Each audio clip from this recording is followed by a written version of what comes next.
invited to stand and join us in reciting the Pledge of Allegiance.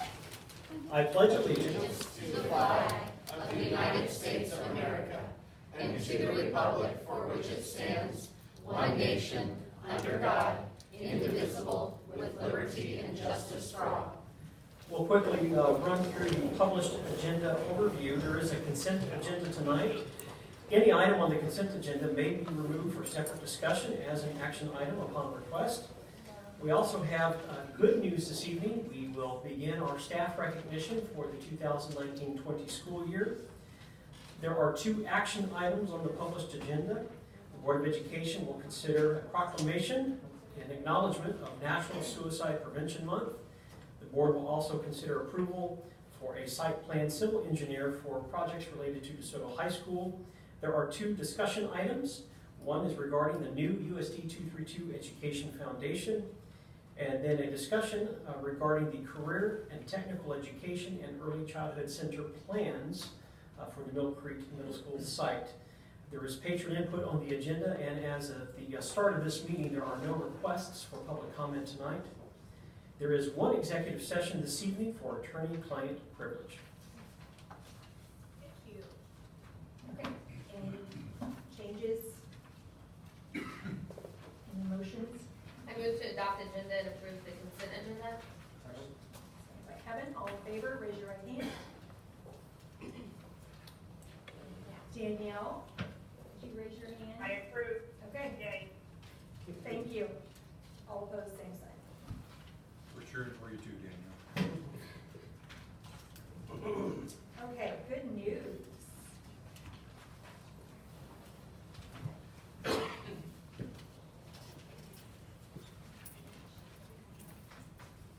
Good evening. I'm excited to start our good news for the school year. We're going to be starting off with our early childhood program and Belmont Elementary. So I would like to start by having Andrea West, who's our early childhood coordinator, one of our SPED coordinators, and also Lee Hansen, who is our special education director. Please come to the front.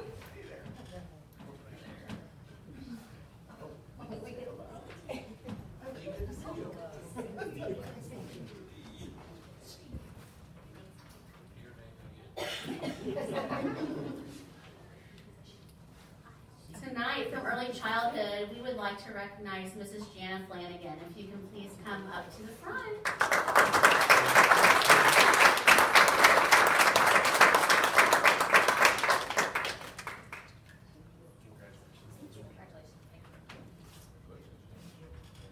So Andrea has written some words about Jana that I'd like to read to everyone.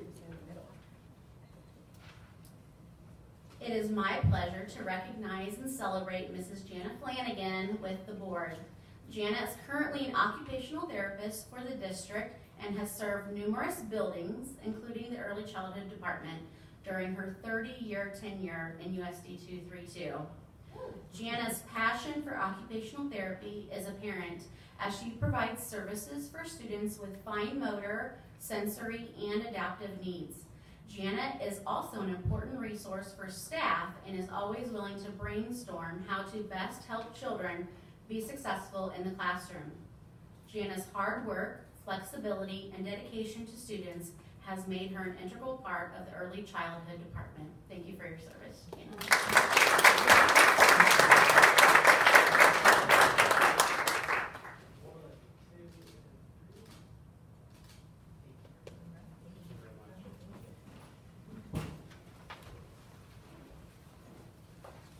Next, I'd like to welcome up Pam Hargrove. She's principal of Belmont Elementary School.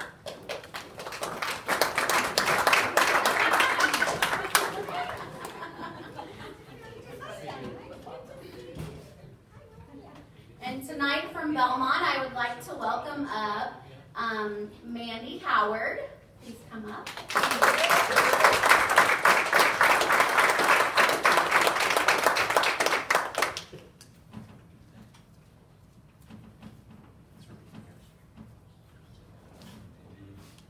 So Pam wrote some wonderful words about Mandy that I'm going to read out loud here now.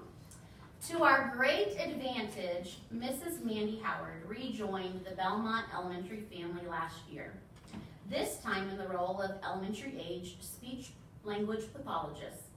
Our team has immeasurable confidence in Mandy's skills and appreciates her obvious knowledge, efficient organization, and willingness to assess, analyze, explain, and provide quality intervention to meet each individual child's needs so they can best access the world around them.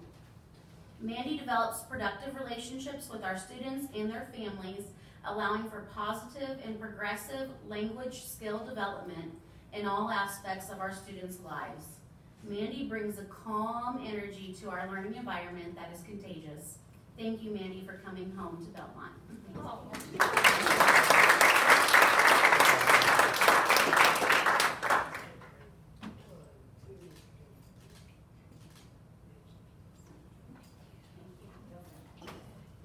And next I would like to have Bo Martin, please come up.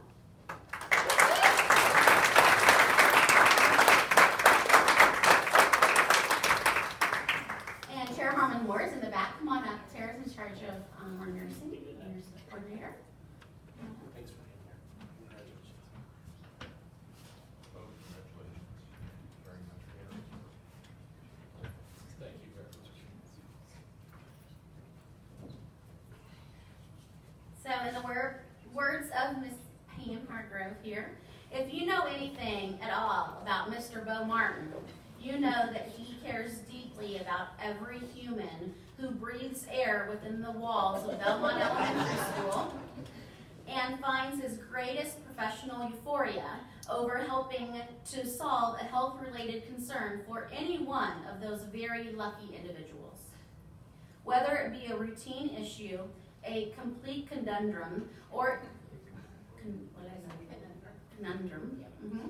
or even just the need for some extra encouragement and confidence building, Bo knows what to do, how to do it professionally and accurately, how to guide a student to learn to advocate for themselves as appropriate, and how to manage follow-up care for the student, teammate, or neighbor. Bo knows about a lot of things, but most importantly, Bo knows our students, and because of that, he helps our team be the very best they can be every single day. Thank you, Bo.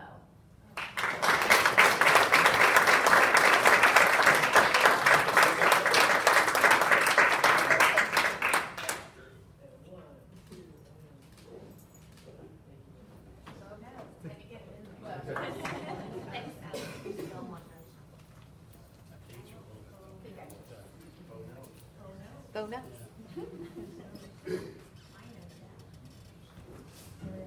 Okay, thank you. I know everybody wants to stay. So that's awesome. Okay, let's go into action items, please. So, members of the board, we are going to ask you to consider approving a proclamation that recognizes September as National Suicide Prevention Month. This is an action that we took this time last year. As you may recall, a little over a year ago, the Johnson County superintendents got together to begin a conversation that extends beyond the walls of the school district. And that effort has been underway ever since then. As we know that we're talking about September being attention drawn to the prevention of suicide, but it's an ongoing conversation.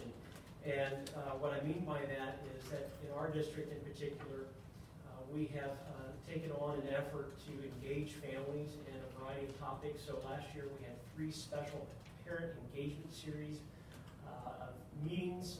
One was about suicide awareness prevention. We had another one that addressed the topic of parenting into the teen years and the issues that families face. We also had one about drugs, alcohol, and vaping.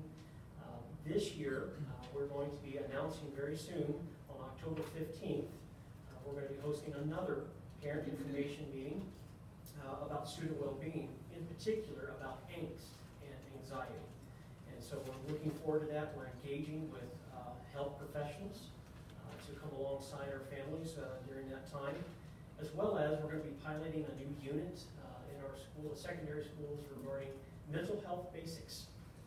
Again, it's all about getting our young people and our families one of the tools and education they need, and then getting them to resources. So tonight is just an acknowledgement of that effort. That's great. Any questions? Any other comments? Motion? I move, Go ahead.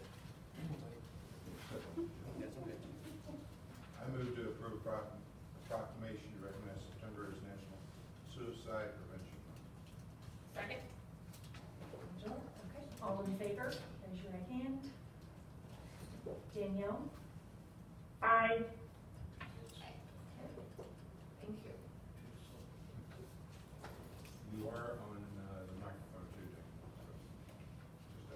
Dick. Just FYI. Am I screaming? No, you're good. No, you're good. I just want to let you know, everybody's going to hear anything you say. Mr. David? Duly noted. Good evening.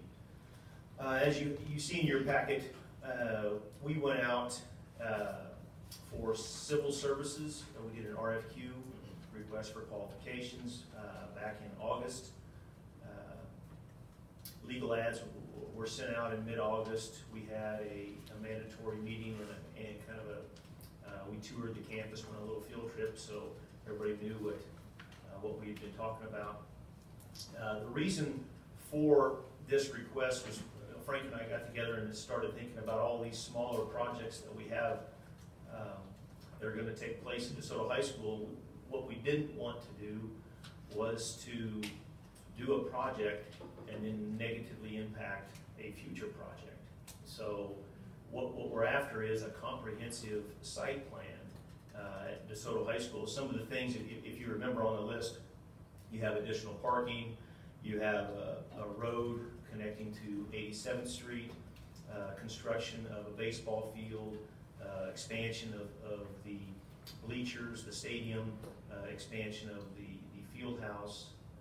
And so we want help or assistance in determining the most efficient place to put those items on our campus, so we're not tearing something up. Yeah, if you guys want to go, Out of here. I'm teasing. I see you, Pam. Anyway, that was our goal. We had 4 vendors that submitted a statement of qualifications. They were due September the 3rd. We have no doubt that all 4 of them could do a fine job. When reviewing their statement of qualifications, we looked at several things, but the 2 things that stuck out on Milburn, which we are asking you to approve tonight, was that 1, they were local, and 2, it just so happened that we would receive the lowest cost per hour as well. We have not worked with them before. The references provided were glowing, excellent references, so I'll open it up at this time if you have any questions.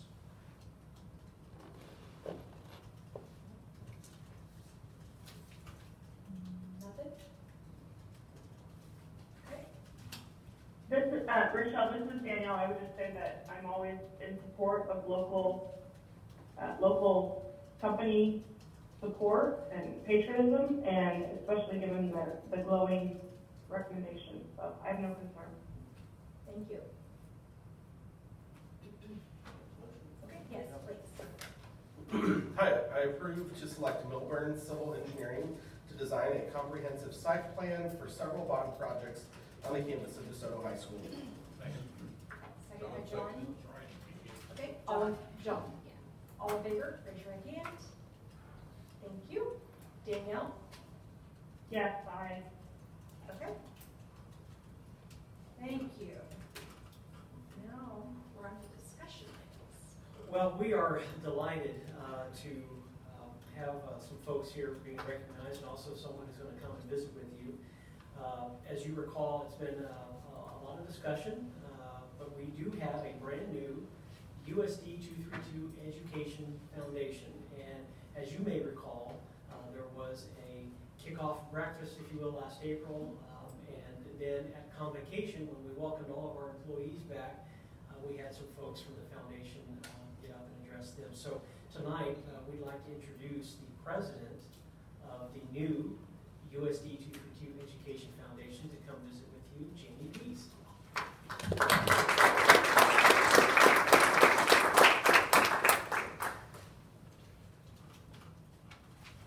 Good evening. I'd like to start by apologizing because I have a cold.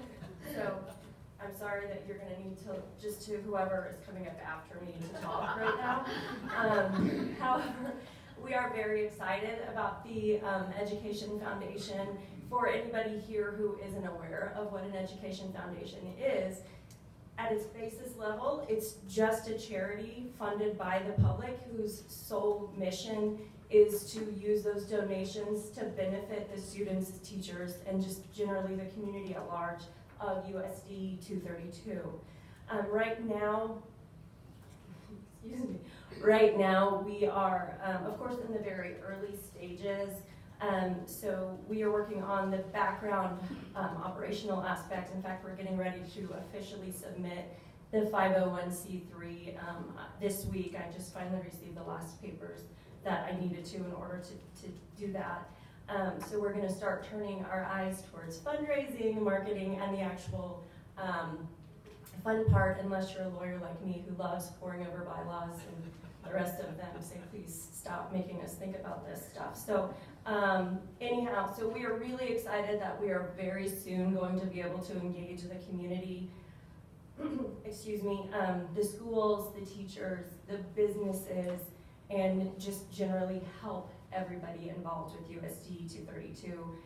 We'll be able to start getting those messages out very soon, how you can participate, join, donate, volunteer, however you guys would like to be involved. The board was just established this past July, on July 24th. There are 9 members total. There's a 7-member board of parents and community members from across the district, and then we have 2 non-voting representatives, one from the district and one from the DeSoto Teachers Association. I am the president.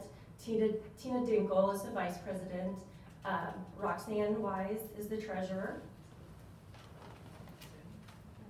Casey Smith is the secretary and executive director. Kevin McAlis is on the board. Susan Moan is on the board. Norm Mesner is on the board. Al Decatur. I don't know, so he's right here for anybody who doesn't know who Al is. And then Holly Schreiber, there she is, okay. She's our DTA rep. And just as a last note, we are excited because thanks to our breakfast kickoff back in April, since then we have raised $19,000 already without the official okay to go out there and get the money. So if you guys could help us spread the word, if you have any questions, you can ask any of the board members. And just help everybody spread the word that we're ready to impact USD 232. Okay. Thank you.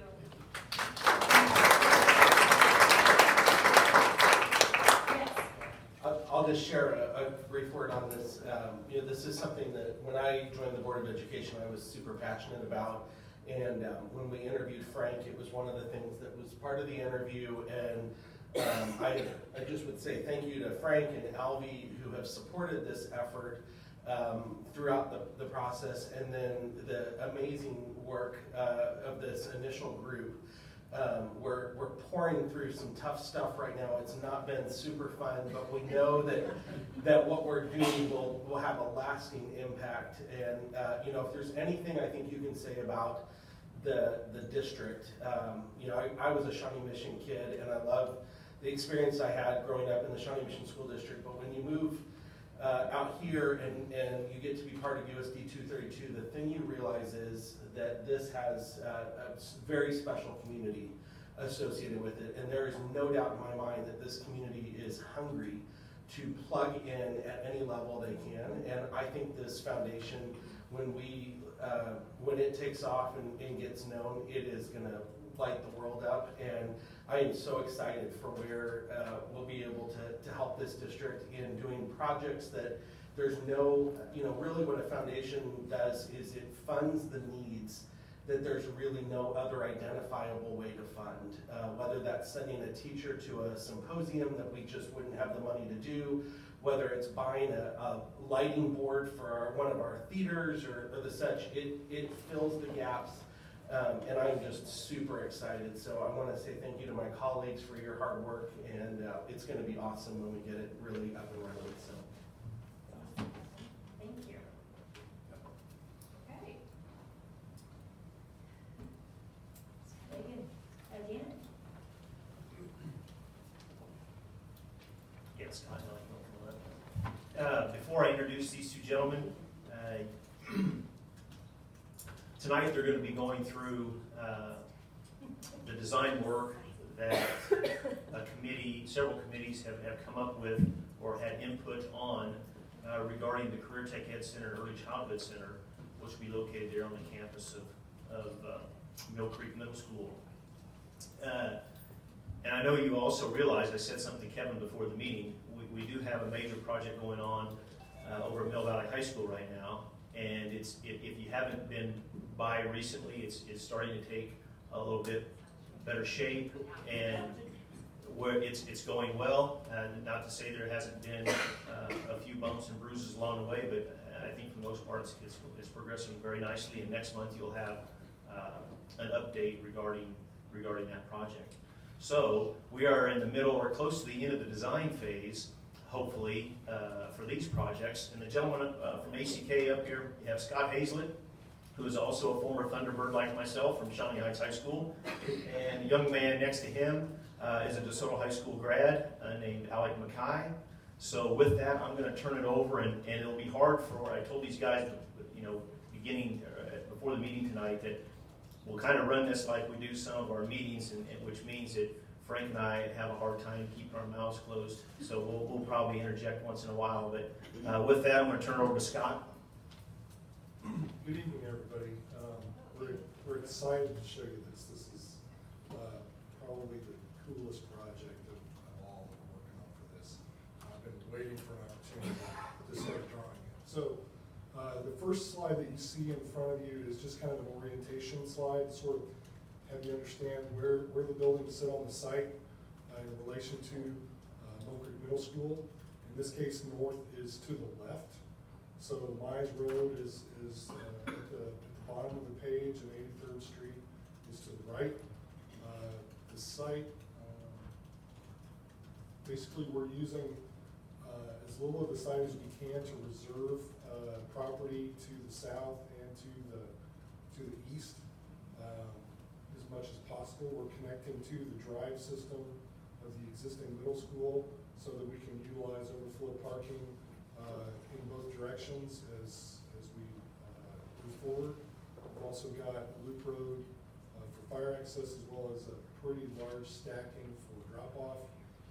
We're tucking a district warehouse facility around the back, both for access for potential logistics pathway with the CTE long-term.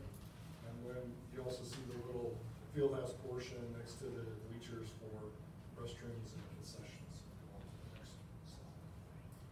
So this is a blow-up showing access to the site. The point off of Mize Road is actually aligned with a design plan from the city for improvements along Mize Road. I believe long-term that's a roundabout at that location. So this drive location aligns with the future alignment. We've met with the city. The parking, we've got about 220 spots to the north of the building. In the light yellow, those are space reserved for future additions, both to our Early Childhood Center as well as the Career Tech Ed Center.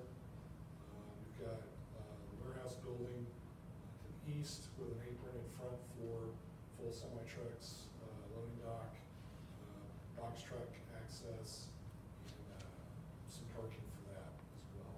Staff parking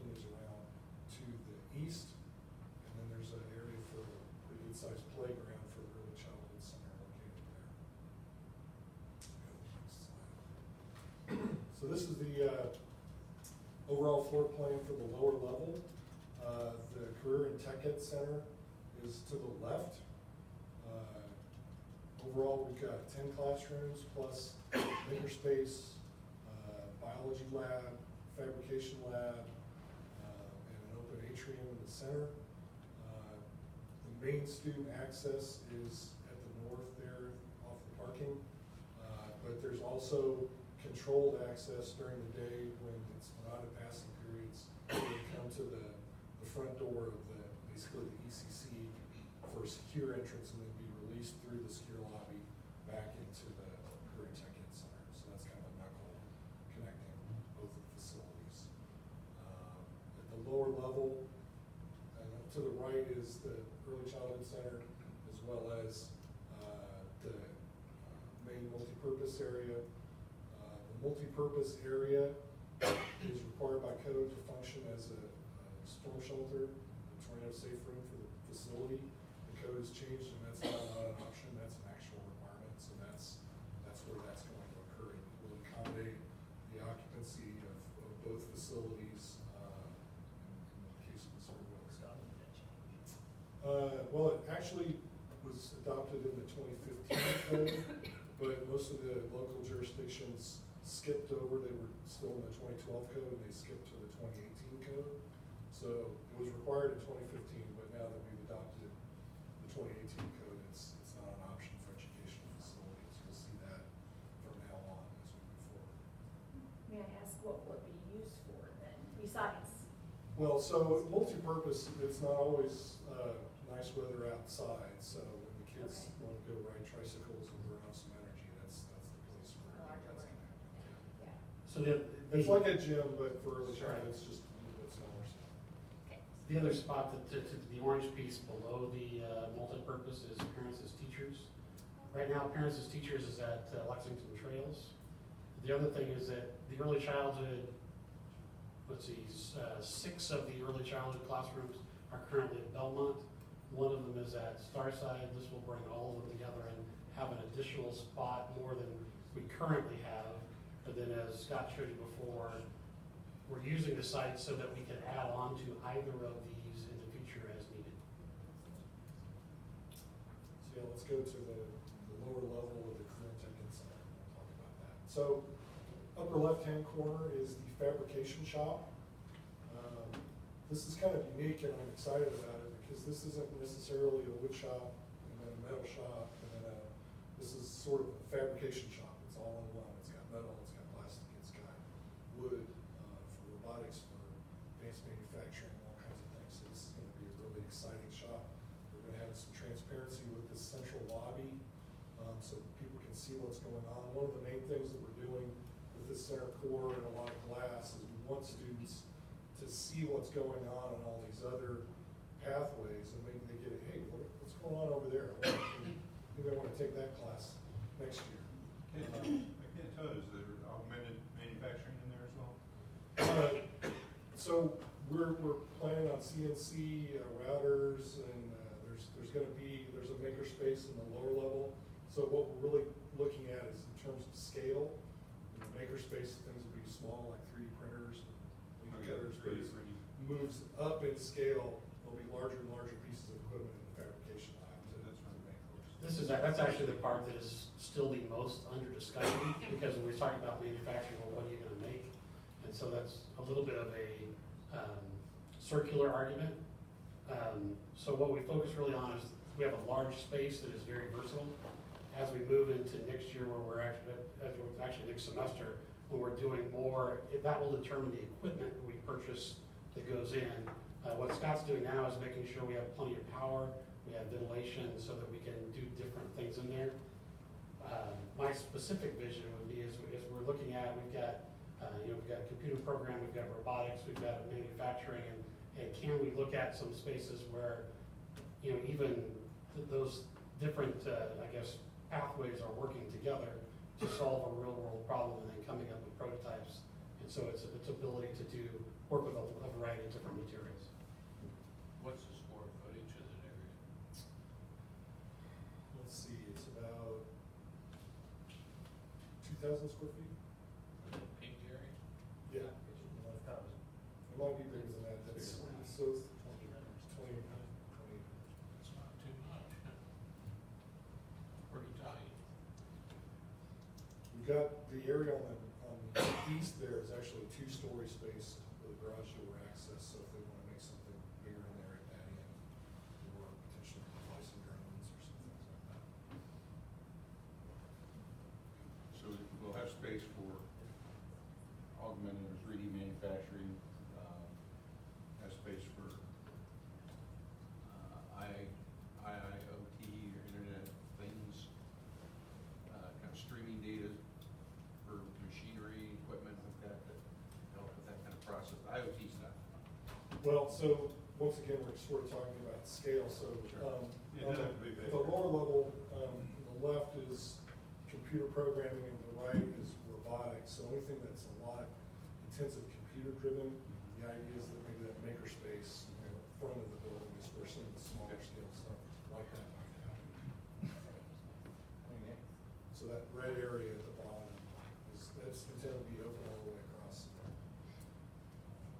We're hoping that there's also in the plan, you'll see a lot of conference space and breakout space, so this idea of group projects and different pathways and streams working together on solving other problems, we're trying to make sure there's plenty of room for that to happen. The classrooms themselves are kind of generic, so as pathways change in the future or whatever, you can change the name of the work, but the lab spaces and the collaboration spaces are shared. Restrooms and utilities on the right, and then stair in the upper right-hand corner. That corridor on the right-hand side would be the extension for a future addition as programs can grow. So let's go to the second floor. So going upstairs to the second floor, once again, we've got a lot of classrooms up there. That red in the upper left-hand corner is the two-story. Depending on robotics and drones and things like that, if they want to fly something a little higher, or we want to build something a little bigger for robotics, that would be the space to do it.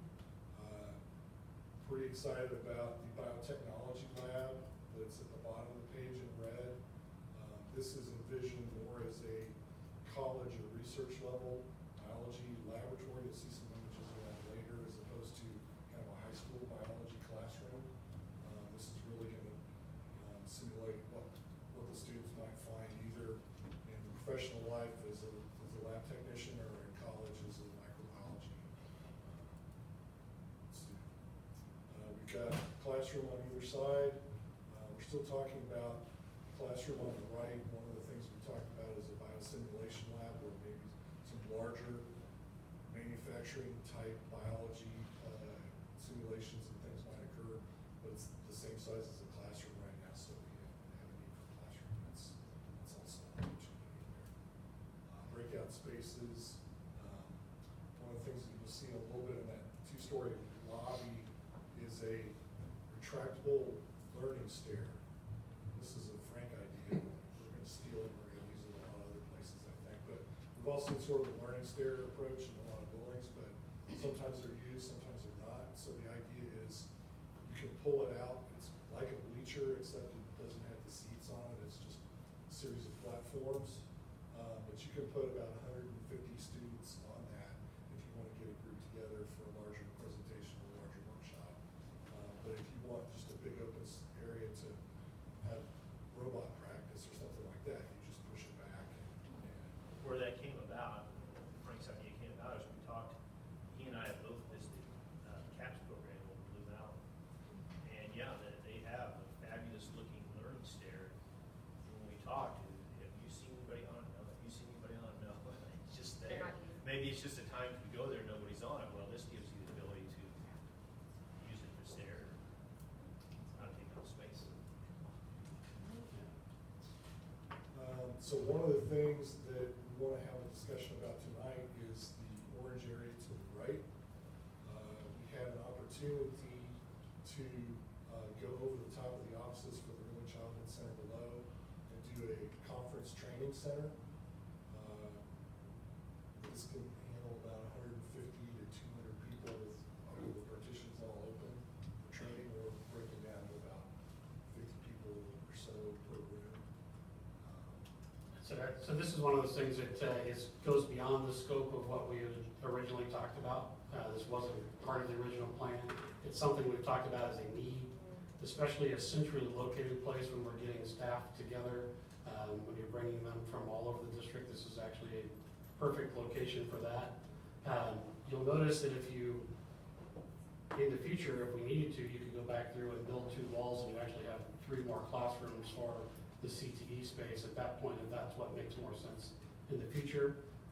We could have looked at putting this in here and kind of mothballing it for the future, but we decided that we can use the meeting room space until that time.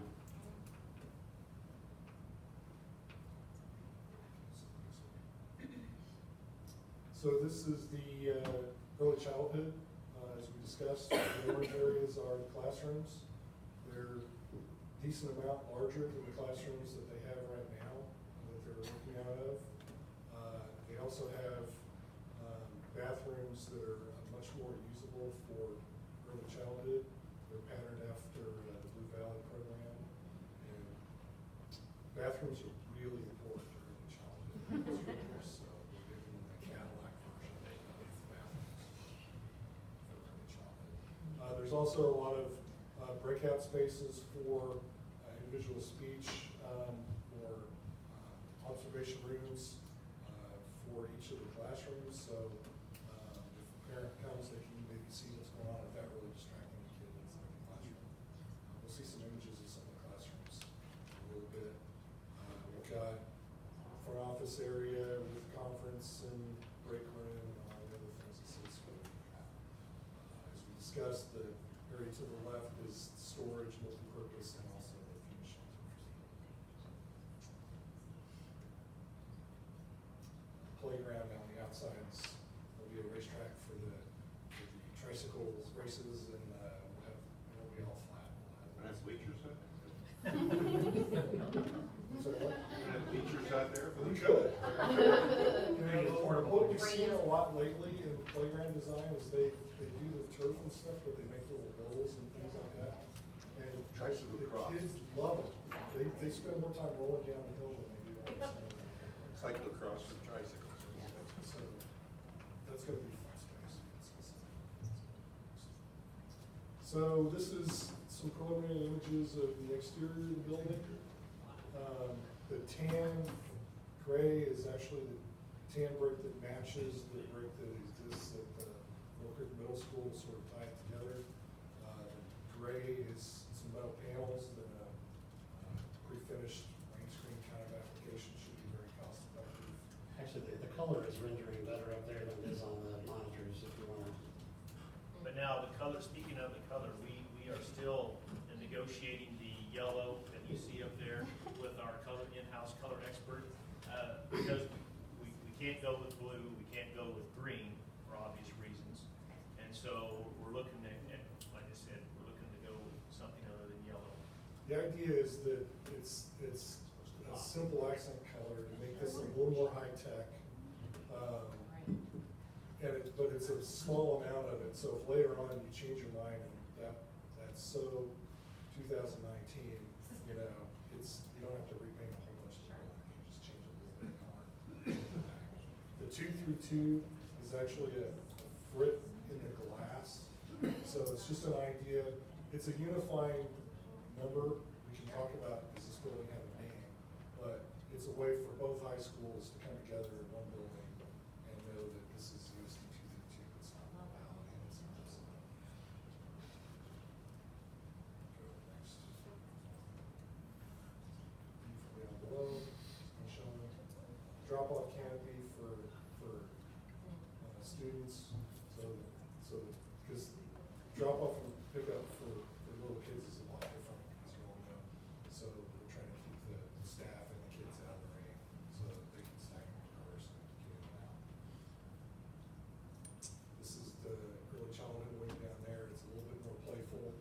The windows are going to make a little bit more sense when we show you the inside of the classroom, but it's intended to be fun for the kids inside the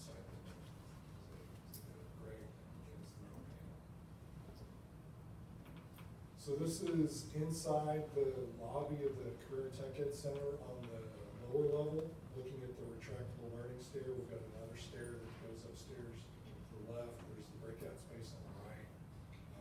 Conference room space at the sort of the top of the stairs. You can't climb up to get to that.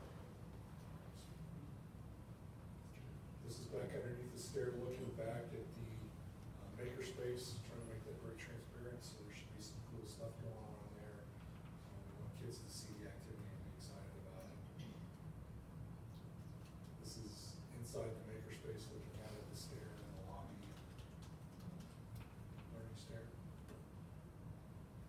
This is inside the shop area, kind of showing some material storage, the garage door on the left. This is looking to the two-story spaces at the end. You can sort of see where it pops up. Material storage to the right. This is at the second floor, looking into the biotech lab. We've got a little cut in the floor and railing, so you can, as you stand there below, you look up and see through. The next one actually shows a little more inside the lab. So as you can see, this is more of a college or research level laboratory. I'm very excited.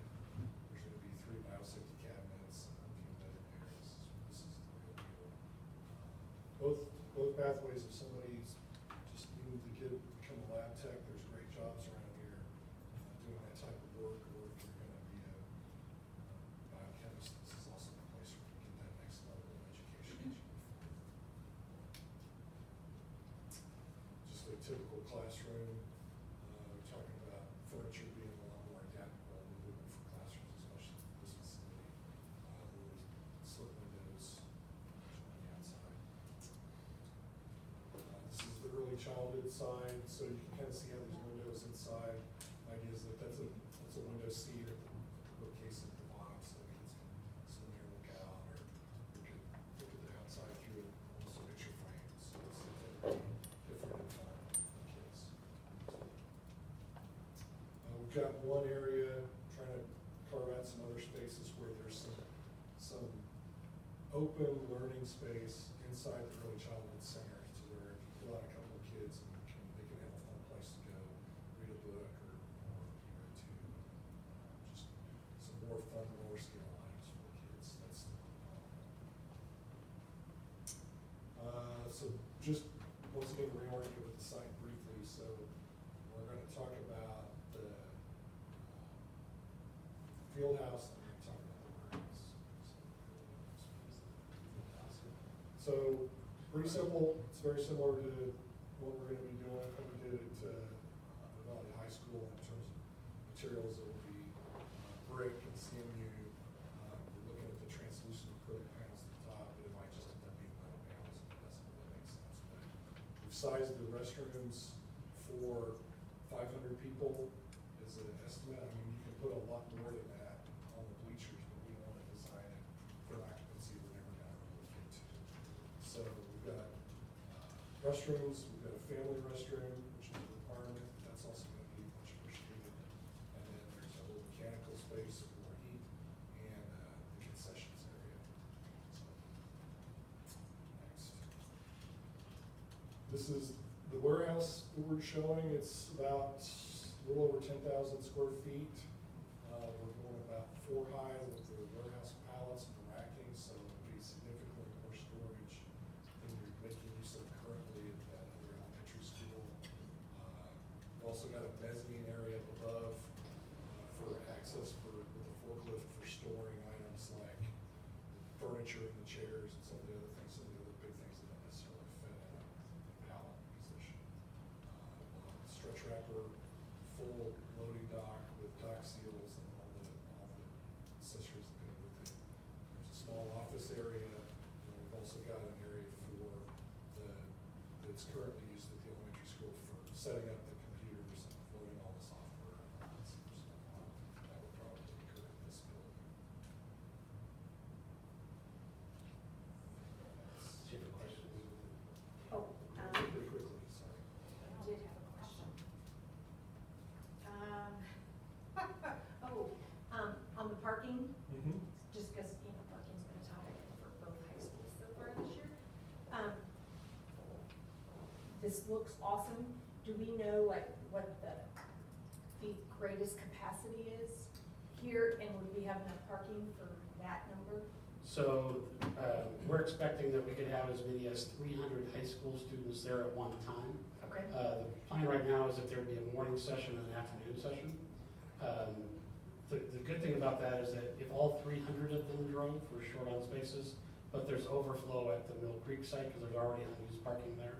So we're trying to do a balance between the two. It'd be a long walk, but there would be enough there. We're also anticipating that some of the students will ride a bus instead.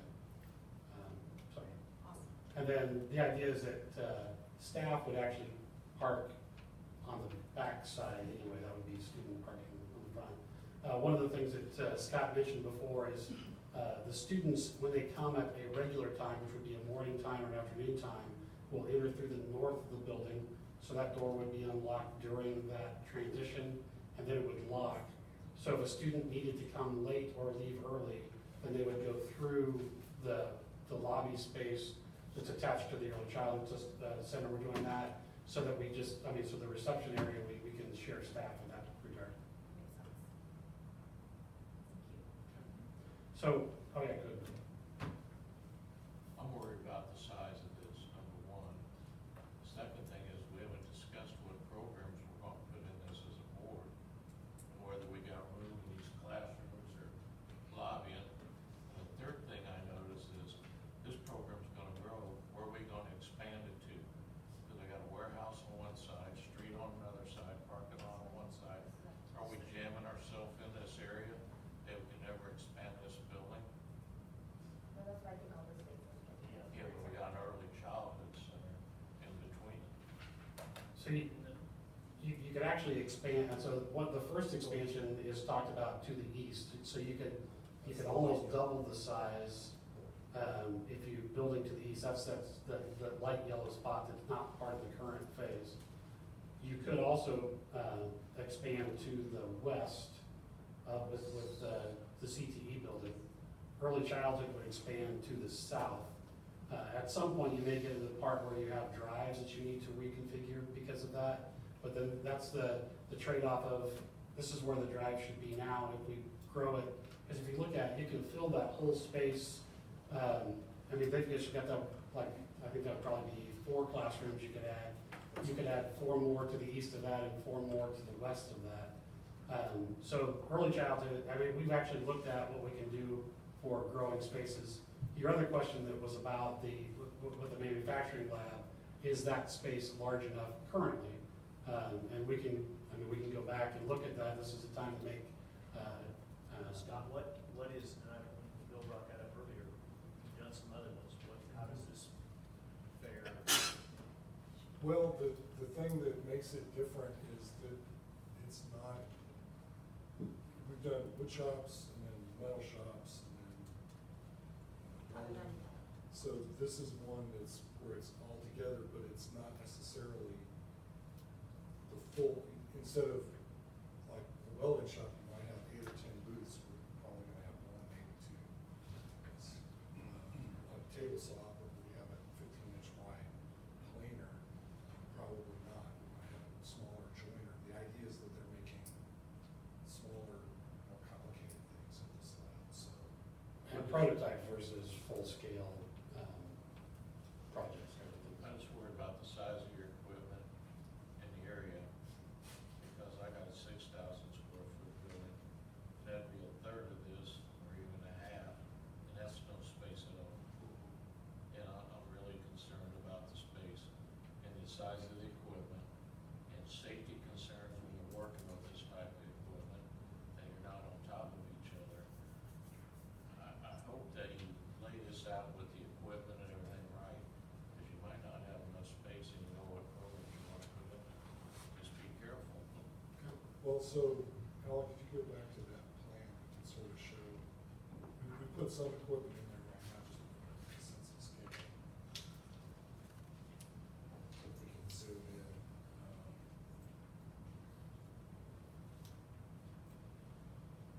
So those are, along the north wall are some wall type operated like a drill press or end mills and things like that.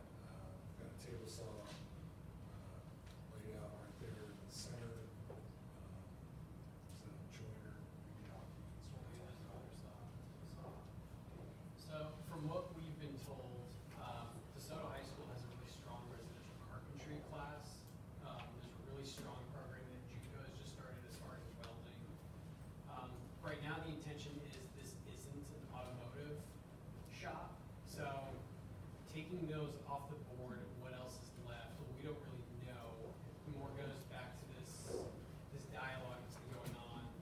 Like, what do you guys want to build? We know that there's a strong robotics program that's kind of getting their feet off the ground. We want to provide a space for them, both at DeSoto and Mill Valley, to come together where they can design their robots, which are right now they're tabletop size, so like 2 by 3 feet, if you will. So we want to provide enough machinery and stuff where they can produce these robots and projects of that size. And if we need to increase, then that's a conversation later down the road. We want to establish a space that's large enough, big enough to handle kind of the things of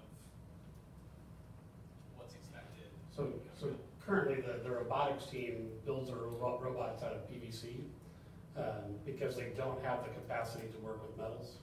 And so part of this would solve that problem. They would have the tools to work with that. The other thing we're looking at is actually offering robotics course, a pathway, and courses. That way we don't currently offer any robotics classes. It's an extracurricular activity. So that would be combining some of those things. And Bill, the manufacturing part is the hardest part because you're right, we haven't decided what it is we're going to produce. And so we have looked at, is the size, is it enough? Now we're doing it flexibly enough that we understand that any of the programs we put in here 10 years from now may be completely the wrong program. So we're trying to design a building that all you need to do is change the equipment and then you can move on to a different pathway. So, I mean, we can go back and look at some, adding the square footage, again, that just comes down to cost. And so we tried to make that balance, so those are all things we thought about. In the future, we may need to add on just to the east side of that to get additional space, and then we kind of see from there. How many students in these labs? So the idea would be is that the labs probably wouldn't have more than, I mean, even if you had 2 different classes working at the same time, you might have as many as 25 to 30 students in the shop at one time. Most likely if you look at the connected classroom, now actually go back down. So there's a classroom that's connected where you might have a manufacturing class that is in there for their classroom part and they go out to the lab. You also may have a robotics class that needs to come into the lab to do particular projects. So there will be some of that where you may have a couple of people from a different class in there, but typically there'd only be 1 class scheduled in there at a time. So that would be at the most, and CTE classes tend to be smaller, so it could be as few as 12 to as many as, I'll say 30, but there aren't very many CTE classes that get that large. And then it's actually the same thing with the biology lab upstairs. You could have multiple sections using the same space, and you're scheduling the time in the lab based on what's going on in that class. So you could have a genetics class that's using the lab on Wednesday, and then a microbiology class that uses it on another day, similar to what you would do with a college science class. The idea with if you have a microbiology class that is actually working on a project, the biotech class that could be more of a production area situation, could actually be carrying out some of their experiments like you would see in industry. The reason we're going with the biomedical, or what's called biomedical, biochemicals, all those areas is that with our partnership with Eudora, the only program we have that has a waiting list is health careers. And so we're intentionally not duplicating the clinical side of health careers because that's what Eudora has. In this situation, we'd be looking at a pathway that is more of the research or more of the less clinical side of health career. And so looking at both of those. At some point, we may decide no, we need to have our own clinical side. One of these other classrooms could be converted to that. At that point, it's buying the equipment that goes with it. The spaces would be fine. Usually, you could turn part of the conference center into a health careers pathway at that point. Have you gone over to the junior college and looked at the size of their labs? Not all of them, no. I haven't been to the new ones yet. I mean, like their welding labs, Yeah. or those type of labs? And that's another point. So welding is one we specifically aren't trying to teach welding, because Johnson County just has a $30 million project where they're putting in but we need to have enough welding that students can, one, do some little projects, but also then learn enough about, hey, this is what I want to do. Now I'll go to Johnson County for the next part of Quite a it. bit of space when you start doing arcs and stuff. Yeah. Just make sure you got the space, because if you're gonna build it right. Well, the overriding theme going into this was we wanted, when we talk about spaces, is we wanted spaces to be used. We wanted them, not a space dedicated for every single thing that 60% of the time set empty. We want to make sure that the spaces are Like used by robotics, several. they're gonna come in there, they wanna have to pick everything up and move it. They're gonna wanna leave it out while they're doing the project and come back the next day and work on it. I mean, And there will be some of that. I mean, there are a lot of shared spaces that is going to take some working out between the people that are doing it. And actually, so one of the things that the robotics team wants to do is to kind of build their course. What we're looking at doing is that actually could happen in the atrium space.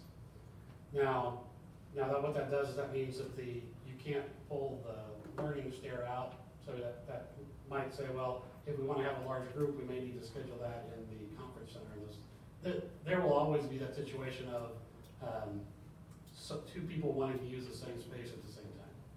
no, it's a great project, just make sure you got the space. Well, I think, Can I interject for a second? I'm sorry if I'm interrupting, but, we haven't talked about cost yet, and we definitely don't have unlimited funds, because this is a portion of, the bond, and we need to be considerate of the funds that we've dedicated to all projects within this bond. So I think this is a fantastic start. I think that we need to see numbers and know that the CT, I'm with Bill as far as the space allocations, and we need to make sure that we have the land available, and we have maybe a phase 2 option as far as land allocation is concerned, so that we can expand in the future if so needed.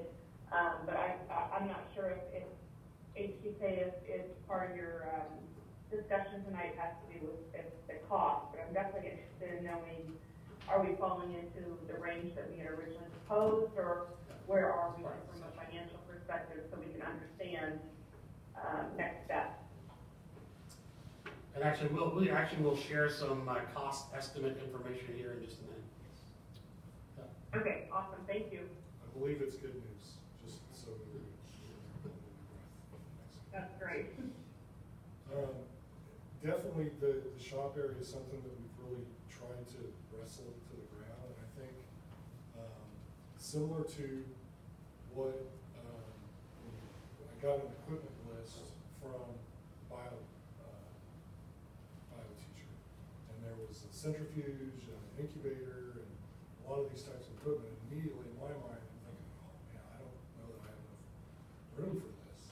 But when I got the actual equipment cut sheets, at a high school level, these are all sort of benchtop pieces of equipment, and I've already got plenty of space for a centrifuge that's only about this big. I think the question for this fabrication lab is how big of a piece of material are we going to work on?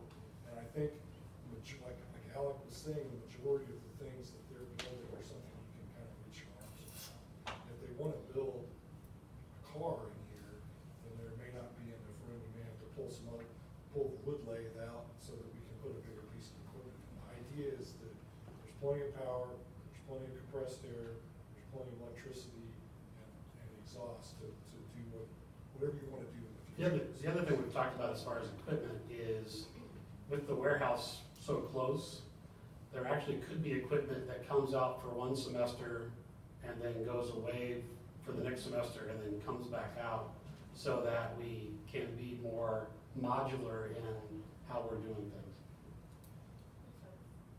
The only thing I would suggest as we consider what programs we're gonna do, what equipment we're gonna have in this center is to challenge our thinking beyond what has been in traditional wood and metal shops and things of that nature in high school. So, and I'll give you a list here, just some ideas of that as we go forward, because what we should be doing is preparing kids for the workforce, especially in a technical kind of facility. So, what are the things that are the most sought after things, skills in the trades, and make sure that we're focusing our energy on those things in those areas as we go ahead. So, yeah, I don't know if I honestly don't know. I'm not a woodworker. Well, I wish I were a woodworker. I could work with 2x4s and nails and hammers. But we're probably not going to have a lathe in this shop. Well, good. So, the joiner, maybe there's some use for that. Sure. So yeah, I've done some of that stuff, but again, I'm not saying it's good, bad, or otherwise. I'm just saying make sure that I've only got a couple of meetings left, so I want to make sure that we challenge ourselves in terms of what it is we're putting in place in those places to make sure that the kids are most prepared for the workforce once they get out, or prepared for the next step in their technical or trade education too. So there you go. All I have to say about that. Well, as Danielle pointed out, there isn't an unlimited funding source. We do have certain parameters we've tried, and of course that's what we gave these guys, and yes, their design reflects that. As far as the cost, our original cost estimates for the Career Tech Ed Center were just north of $14 million. For the Early Childhood Center was about 4.2 to 4.3. The warehouse was 1.1 million, and the improvements at Mill Creek Middle School's concession restroom area was just under $800,000 for a total of $20,324,000. And most recent estimates from our construction manager, Manning, have brought hard construction costs in around $18.5 million. Now, that's just the hard construction costs. There are a lot of soft costs that are going to be associated. But even if you were to throw in 15% for soft costs, which is a pretty good total, you're still up around 21.5 to 22 million, which isn't much over our original estimate, which did not include the conference area. So we feel like right now we're looking pretty. And one of the reasons that we actually looked at the conference center with the idea that it could be additional CT classroom spaces is, if you remember when we sold the bonds in June, we have about $3 million in premiums, which is additional funding that could be used to go forward with that. So you never know until the bids come in, but we feel like this project will come in close enough to the original estimates that we should be in a good place. You guys have any other questions for these gentlemen? So I've got a couple more things. One, can you go back to the overhead, the first slide? So one of the things that's come up, I mentioned this to the board in an email, is that the south end of this property is currently has a special use permit for a high school. This is not a high school, so the city will actually wants us to get a new special use permit. One of the things they want us to consider is what are we going to do with the rest of the land? And right now, we're going to tell them that we're going to keep the rest of the land, just because we don't have any other plans for that. As this develops later on, we may decide that we don't need all of it, and we can work at that later on. But when you look at that, around the driveway, you could continue to build to the south. The east is a little bit harder because the grade changes quite a bit, but we've got quite a bit of space there. We have a lot of space, and one of the requirements, because Frank mentioned a special use, and we're applying for an additional special, or another special use permit, and because it's not being used the way it was helping the patrons around there out, because instead of a high school, which you know what kind of traffic a high school would bring, you're gonna have far much less traffic for this Career Tech Ed Center. But one of the requirements from the city of Lenexa and our best count, so the requirement is anybody that lives 200 feet or has land, property 200 feet away from that plat, we need to have a meeting, we need to have a hearing, public hearing. And to the best of our knowledge, and I don't have it back yet from Maggie, the lady for the city of Lenexa, we have identified 8 properties, and 3 of which are actually in Shawnee. Because they're on the other side of the street. On the other side of the road, so I don't know that Lenexa really cares what the Shawnee people think about Lenexa, but we'd like them as well. It just, there's not a lot around there. So, but once we have confirmation that we want to make sure we invite who we need to invite, and we need to make sure that the notice, the hearing notice, is appropriately stated. We're assuming we're going to get a lot more people that aren't necessarily neighbors, that are just interested in what's going on, than the neighbors that are. Yeah. One last question.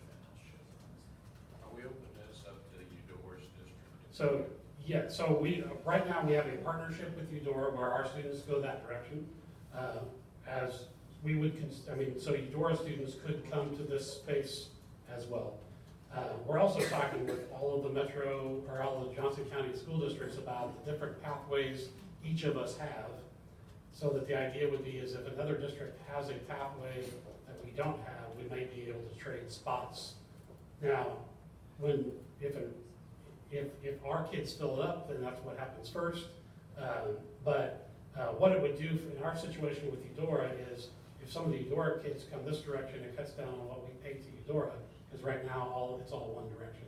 It used to be both directions, I but just now. wanted to make sure our students got first allocation Yeah. to this. Yep. But yes, we're looking at it as a partnership going both directions. Can you go back to one of the pictures that shows the 232 on the outside? Yeah, that's great. So one of the things we need to talk about is the name for the building, because calling it the Mill Creek property is going to get confusing, because people think we're doing something in Mill Creek, and CTE, ECE is getting kind of long.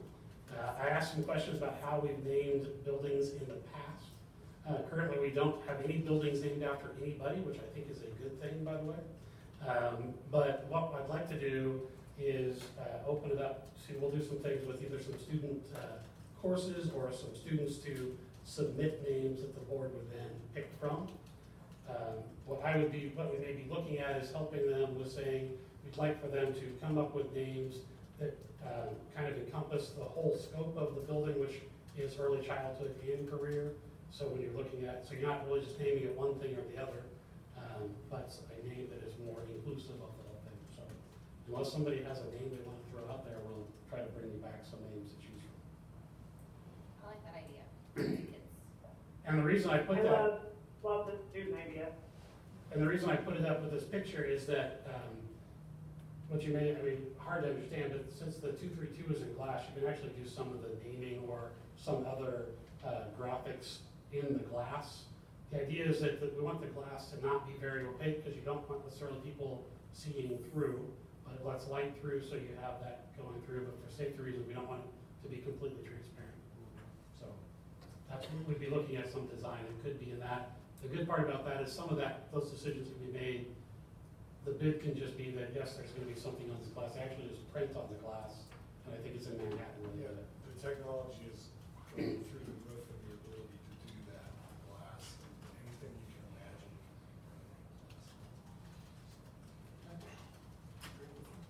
Good stuff. All right.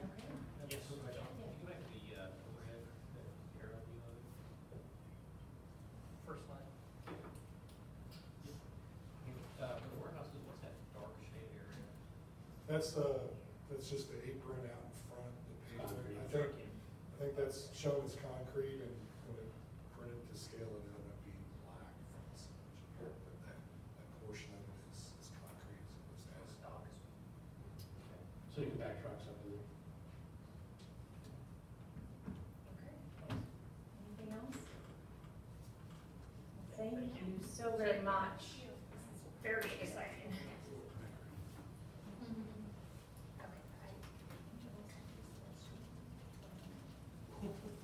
Okay. Yeah, write this down.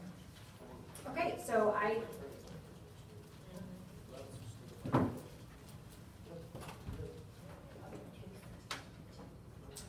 move to go into executive session at 7:15 p.m. for a period of 15 minutes with Frank Harwood, Albie Cater, Ken Larson, Brian Schwantz, Carrie Handy to discuss potential litigation with the school district's legal counsel under the coma exception for matters which would be deemed privileged in the attorney-client relationship, and return to open session at 7:30 p.m. at this location. What's that? Second. Second by Mitch, all in favor, raise your right hand. Thank you, Danielle. Drop it off now, or you can stay on? Yep, no, I'm dropping.